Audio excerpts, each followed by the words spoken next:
রাত 10টা বাজলে আমাদের প্রায় লোডশেডিং হবেই হবে। কাজেই রাতের খাওয়া দাওয়া শেষ করে মাদুর আর বালিশ নিয়ে খোলা ছাদে গিয়ে শুই। ঘুমটা বেশ আরামেই হয়। এই রাতেও ছাদে শুতে গিয়ে চমকে উঠল। ছাদের কার্নিশের কাছে কালো এক মূর্তি, সারা পাড়া আধার কালো। নিশুতি রাতে শুনশান নিলিবিলি ছাদে কালো হয়ে কেউ দাঁড়িয়ে থাকাটা কাজের কথা নয়। বাড়ির মালিক যখন আমি এবং ছাদও যখন আইনত আমার, অতএব চোর না হয়ে যায় না। কিন্তু আজকাল চোররা তো আর সেই গোবেচারা চোর নয়, তাদের কাছে নাকি ছুরি, বোমা, পিস্তলও থাকে। চেঁচামেচি করলেই বিপদ। তাই ভয়ে ভয়ে বললাম, কে? আমি। চোর জবাব দিল নিমনিমে গলায়, তারপর হুট করেই দুবার নাকও ঝাড়লো। এতে করে আমার সাহসটা একটু বেড়েই গেল। বললাম, আমিটা কে? সেটাই তো বুঝতে পারছি না স্যার। তার মানে? আমার নাম ডাম কিছুই মনে পড়ছে না।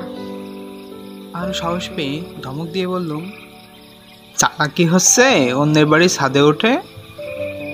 দয়া করে কথাটা শুনুন আমার। কোনো কথা শুনতে চাই না। তুমি ছাদে উঠলে কি মতলবে? আগে আগে বিশ্বাস করুন। চোখ।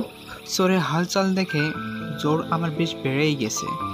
বললাম, নিশ্চয়ই তুমি পাইপ দিয়ে বেয়ে উঠেছো চুরি মতলবে। দাঁড়াও, আমি চেঁচামেচি করে এক্ষুনি লোক জড়ো করছি। Sir sir. সে ভাঙ্গা গলায় প্রায় কেঁদেই ফেলল। বিশ্বাস করুন, আমি চুরি করতে আসিনি। আমি কাশ্মীর কালেও চোর নয়, চোরের মাস্তাতো ভাইও নয়। আমি একটা গন্ডগোলে পড়ে গেছি স্যার। কান্নাকাটি শুনে বললাম, সত্যি বলছো তুমি চোর নও? না স্যার। তাহলে ছাদে উঠেছো কেন? কি কারণে উঠেছো? নেকা বলে কি, নাম দাম কিছুই মনে পড়ছে না। অন্যের বাড়ির ছাদে কিভাবে উঠে এলো সেটাও নাকি মনে পড়ছে না। ওকে আঙুল তুলে শাসালাম, 1 মিনিট সময় দিচ্ছি। আসল কথা ফাঁস না করলে এমন চেঁচাবো যে পাড়া শুদ্ধ লোক লাঠি নিয়ে তোমার রাম ঠেঙাবে। লোকটা বেজায় ঘাবড়ে গেল, ভ্যা করে কেঁদে বলল, হো হো, ওরে ওরে বাবা, তাহলে যে আমি আবার মারা পড়বো। একটু খটকা লাগলো। বললুম, আবার মারা পড়বে মানে? কবার মারা পড়েছো? হ্যাঁ, আগে বেশিবার নয় স্যার, মোটে একবার। লোকটা আবার কটকট করে নাক ঝাড়ল। ওরে বাবা, আমি একবারই যে কষ্ট পেয়েছি, আবার মরতে হলে উফ। ব্যাপারটা কি খুলে বলো তো বাপু। কান্নাকাটি দেখে এবং সন্দেহভাজন কথাবার্তায় একটু ভড়কে গিয়েই বললাম, বুঝলেন না স্যার? মোটেও না। আর সন্ধ্যায় যে আমি সম্ভবত গাড়ি চাপা করেছিলাম, আবছা মনে পড়ে এইটুকু। বলো কি হে? তারপর? তারপর আর কি, মরে গেলুম, আকাশ থেকে পড়লাম একেবারে। মরে গেলে? মরেই যদি গেলে তাহলে এখানে এসে আমার সাথে কথা বলছো কি করে? সেটাই তো বুঝতে পারছি না স্যার, এমনকি আমি কে? ওয়েট, তুমি বলতে চাইছো যে তুমি? লোকটি চাপা গলায় বলে উঠল, বলবেন না স্যার, বলবেন না, শুনলে ভয় করে। ওদের আমি ভীষণ ভয় পাই। তাছাড়া জানেন তো, কানাকে কানা, খোড়াকে খোড়া বলতে নেই। এতক্ষণে আমার গায়ে কাঁটা দিয়ে উঠল। আস্তে আস্তে বললাম, তুমি ঠিকই বলেছ, কিন্তু তুমি তো এদেরই একজন, অথচ এদের ভয় পাচ্ছ? এ তো ভারে বিট ঘটে কথা বাপু। আমি যে সবে ওদের একজন হয়েছি স্যার, নতুনদের এলে যা হয়। আমার সন্দেহ ঘুষে গেল। তাহলে যা ভেবেছি তাই। এখন আমার মাথা ঠিক রাখা দরকার। চারদিকে আধার কালো, নিশুতি নিঝুম, সাবধানে কথা বলা উচিত। বলল, দেখো ভাই, এক কাজ করো, তুমি বরং পাকাপাকি একটা আস্তানা করে ফেলো।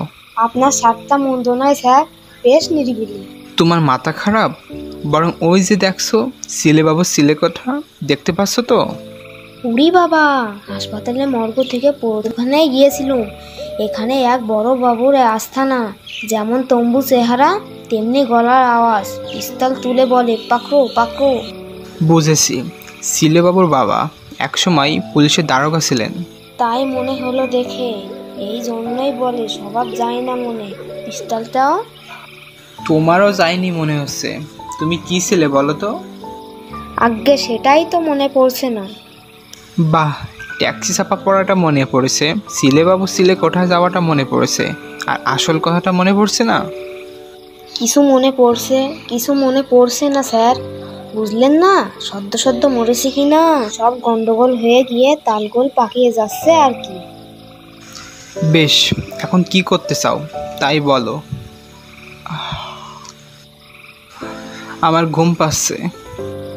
আপনি শুয়ে পড়ুন না স্যার, শুয়ে পড়ুন। আর তুমি?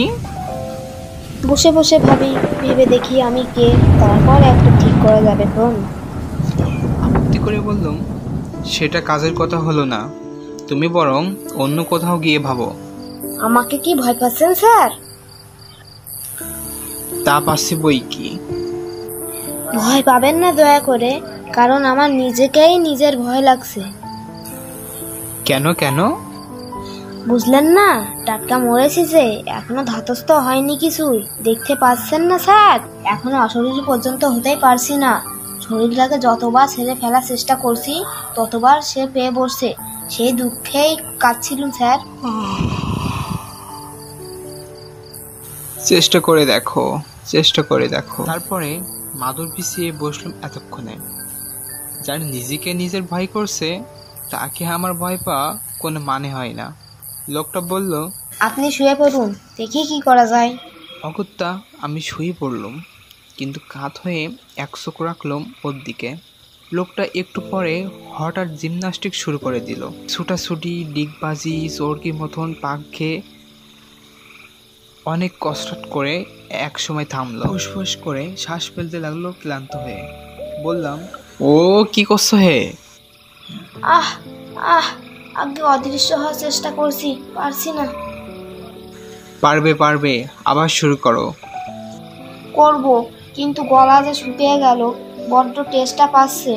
দয়া করে এক গিলাস জল খাওয়াবেন স্যার। খাওয়াবো খাওয়াবো, কিন্তু কথা দাও, অশরীরী হলে, অদৃশ্য হতে পারলে ছাদ থেকে চলে যাবে। দিচ্ছি স্যার, চলে যাব কোথাও। শুধু দিচ্ছি বললে হবে না, দিব্যি করো। কার নামে করব? একটু ভেবে বললুম, বাবা মহাদেবের নামে করো, উনি তোমাদের দেবতা, জানো না? লোকটা বাবা মহাদেবের নামে দিব্যি করলে আমি জল আনতে গেলুম।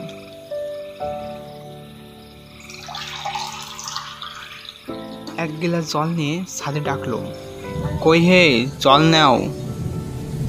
কিন্তু কোনো সাড়া পাওয়া গেল না।